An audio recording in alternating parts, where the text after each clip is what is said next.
चुनाव प्रचार के आखिरी कुछ घंटों में सभी पार्टियां अपनी ओर से जनता को प्रभावित करने के लिए जोर लगा रही हैं। बीजेपी के स्टार प्रचारकों के बाद पश्चिम बर्धमान में हुंकार लगाने पहुंचे भारतीय जनता पार्टी के राष्ट्रीय प्रवक्ता और बिहार के उद्योग मंत्री शहनवाज हुसैन। उन्होंने गुरुवार को कुल्टी विधानसभा क्षेत्र के बीजेपी प्रत्याशी डॉक्टर अजय पोद्दार के समर्थन में एक चुनावी जनसभा को संबोधित करते हुए ममता बनर्जी पर जमकर प्रहार किया। प्रधानमंत्री, गृह मंत्री और स्मृति ईरानी की तरह ही शहनवाज हुसैन ने भी ममता बनर्जी पर मुस्लिम तुष्टीकरण का आरोप लगाया। उन्होंने ये भी कहा कि जय श्री राम के नारे पर ममता बनर्जी भड़क उठती है, जबकि राम राम एक अभिवादन है। मुख्यमंत्री पर आलोचना करते हुए उन्होंने कहा कि ममता बनर्जी ने लोकसभा चुनाव में लोगों को कट मनी वापस करने का वादा किया था, लेकिन निभाया नहीं। पर अब 2 मई के बाद कटमनी खाने वालों से उल्टा पैसा वसूला जाएगा।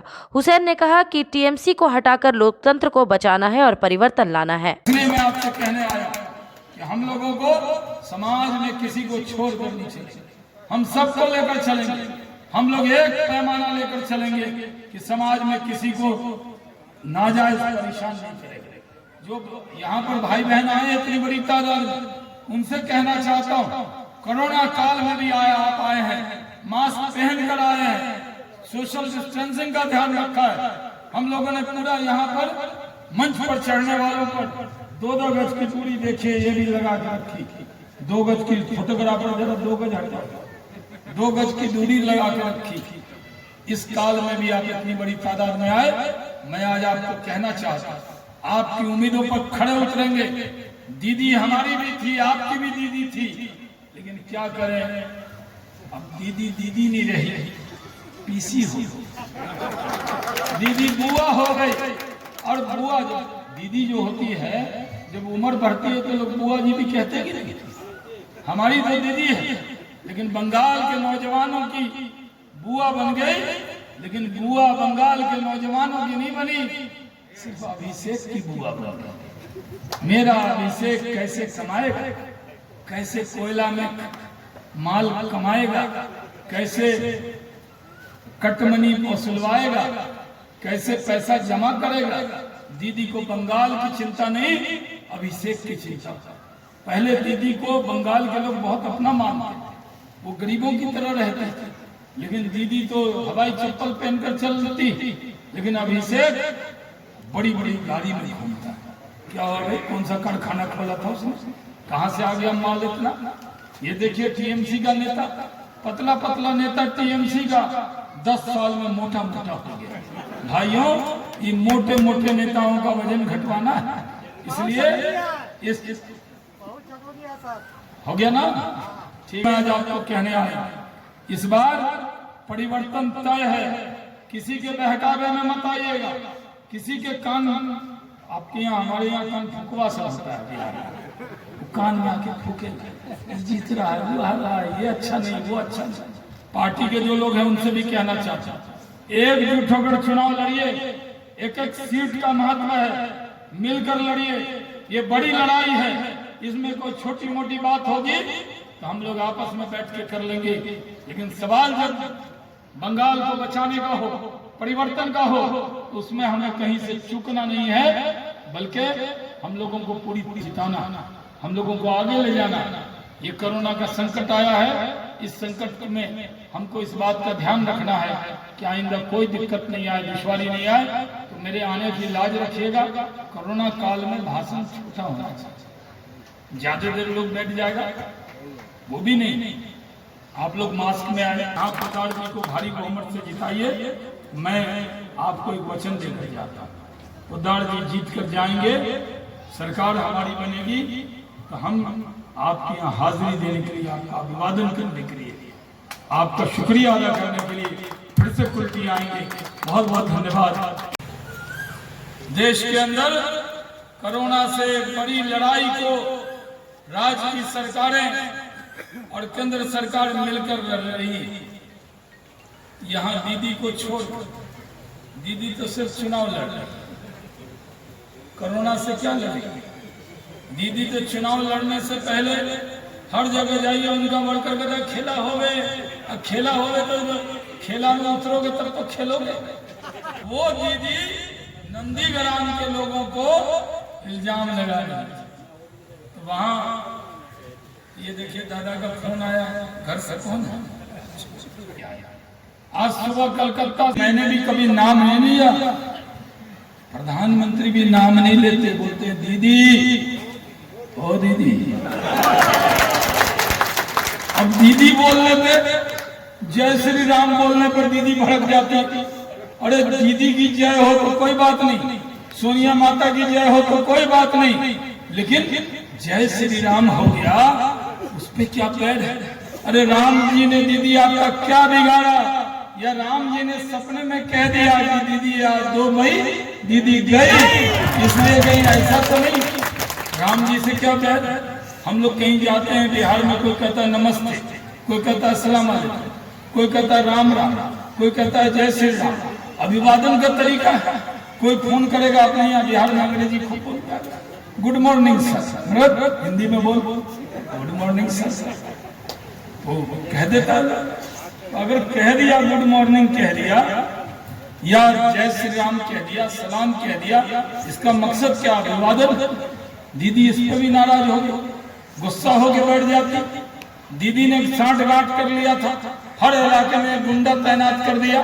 वो गुंडा पुलिस से सांठ गांठ करके, प्रशासन से सांठ गांठ करके आम लोगों को परेशान करता था। कट मनी लेने वाली दीदी, आपने तो लोकसभा के चुनाव में कहा था कि हम कट मनी वापस कराएंगे, क्यों नहीं कराया आपने कट मनी? ठीक है, आप मत कराइए। 2 मई के बाद जिसने कट मनी खाया है उसको उल्टा करके उसके मुंह से कट मनी निकलवाएंगे, चिंता मत। भाइयों और बहनों, हम लोग तरक्की चाहते हैं, हम लोग विकास चाहते हैं, हम लोग बंगाल को सोनार बंगला बनाना चाहते हैं। हम बंगाल को वो बंगाल बनाना चाहते हैं जो बंगाल का सपना रविन्द्रनाथ टैगोर और डॉक्टर श्यामा प्रसाद मुखर्जी ने देखा। हम बंगाल को आगे ले जाना चाहते हैं। नरेंद्र मोदी प्यार करते हैं बंगाल के लोग। कौन कहने में आपसे कहने आया कि हम लोगों को समाज में किसी को छोड़ कर नहीं चलेंगे, हम सबको लेकर चलेंगे। हम लोग एक पैमाना लेकर चलेंगे कि समाज में किसी को नाजायज परेशान नहीं करेंगे।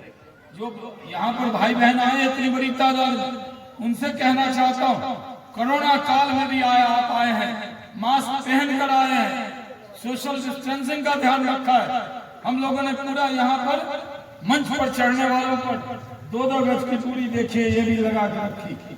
2 गज की फोटोग्राफर जरा 2 गज हटा, 2 गज की दूरी लगा के रखी। इस काल में भी आप इतनी बड़ी तादाद में आए। मैं आज आपको कहना चाहता हूँ, आपकी उम्मीदों पर खड़े उतरेंगे। दीदी हमारी भी थी, आपकी भी दीदी थी, लेकिन क्या करें, अब दीदी दीदी नहीं रही, पीसी हो, दीदी बुआ हो गई। और बुआ दीदी जो होती है, जब उम्र बढ़ती है तो लोग बुआ जी भी कहते हैं कि नहीं। हमारी तो दीदी है, लेकिन बंगाल के नौजवानों की बुआ बन गई। लेकिन बुआ बंगाल के नौजवानों की नहीं बनी, सिर्फ अभिषेक की बुआ बन गई। मेरा अभिषेक कैसे कमाएगा, कैसे कोयला में माल कमाएगा, कैसे कटमनी वसूलवाएगा, कैसे पैसा जमा करेगा। दीदी को बंगाल की चिंता नहीं, अभिषेक की चिंता। पहले दीदी को बंगाल के लोग बहुत अपना मानते, वो गरीबों की तरह रहते थे। लेकिन दीदी तो हवाई चप्पल पहनकर चलती, लेकिन अभिषेक बड़ी बड़ी गाड़ी में घूमता। क्या हो गई, कौन सा कारखाना खोला था उसने, कहाँ से आ गया माल इतना? ये देखिए टीएमसी का नेता, पतला पतला नेता टीएमसी का 10 साल में मोटा मोटा हो गया। भाइयों, ये मोटे मोटे नेताओं का वजन घटवाना है, इसलिए इस हो गया ना। ठीक है, आज आपको कहने आया, इस बार परिवर्तन तय है। किसी के बहकावे में मत आइएगा, किसी के कान, आपके यहाँ हमारे यहाँ कान फुकवा सा होता है बिहार में, कान में आके फूके, जीत रहा है, वो हार रहा है, ये अच्छा नहीं, वो अच्छा नहीं।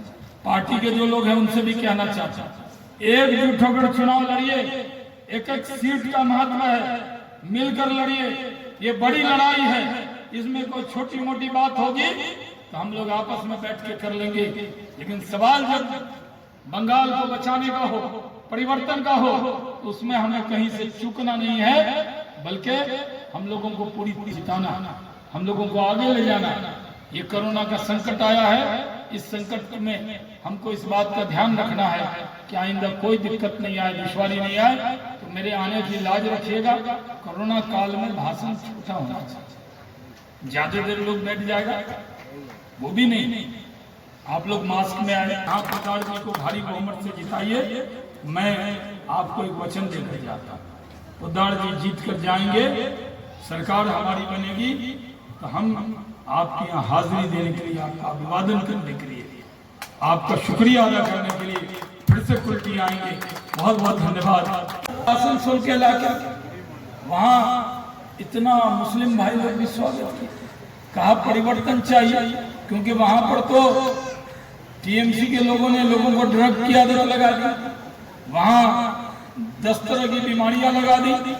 बंगाल में कम्युनिस्टों का आपने देखा, कांग्रेसियों को देखा, और जब कम्युनिस्टों का जुल्म एकदम आसमान पर पहुंच गया, तब आपने एक बार दीदी को मौका दिया।